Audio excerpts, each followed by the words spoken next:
हो गई, जिसका हम असर्टन इस टाइम कर रहे हैं कि कितने लोग उसमें थे। तो एज़ ऑफ नाउ जो हमारे पास अभी हमने इस पे जांच की है वो ये है कि दैट इसमें हमारे पास अराउंड 15 लोग जो है वो सवार थे, जिसका ब्रेकअप ये है कि उसमें 7 जो है माइनर्स थे और जो 8 है वो एडल्ट्स थे। और सुबह से ही अगर आप देखेंगे रेस्क्यू ऑपरेशन जारी है, चाहे पुलिस, आर्मी, SDRF, NDRF के द्वारा।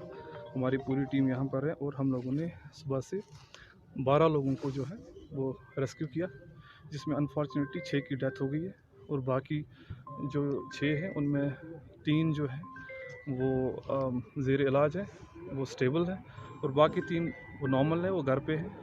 और इस टाइम एज़ ऑफ नाउ मैं आपको ये बताना चाहूँगा कि दैट इस टाइम हमारे पास 3 लोग मिसिंग हैं, जिसमें 2 बच्चे हैं और 1 एडल्ट है। पूरी कोशिश की जा रही है कि दैट हम लोग उनको फाइंड करें। सारी teams SDRF, NDRF, army, police, पूरी एडमिनिस्ट्रेशन की यहाँ पर है और पूरी जारी है। सर ये सर बोथ साइड से लगता है ऐसा कि किया था क्योंकि जहलम की पानी जो सतह बहुत ज़्यादा थी, तो कोई अलर्ट हुआ था कि देखिए कल इनिशियल अलर्ट हमने दे दिया था। जो अगर आप देखेंगे कल मैं भी करीब रात पे मैं भी 12 बजे तक भी बाहर ही था, और जो डेंजर लेवल है झेलम की वो 18 फुट है रामवंशी बाग में। और इनिशियल जब 10 का ऊपर जाता है तो हम लोग जो है इसको एक अलर्ट देते हैं, जो लोग nearer to the Jhelum banks हो गए या किसी जगह रहते हैं अलर्ट देते हैं।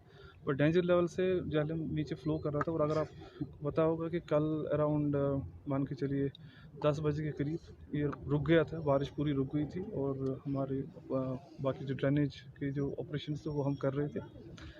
जी सर, क्या ये माना जाए कि ये ओवरलोडेड था ये बोट? क्योंकि अभी हमें थोड़ा सा काम करने दीजिए, we are looking into that. तो SSP साहब बोलेंगे। आज सुबह अराउंड 7:45 और 8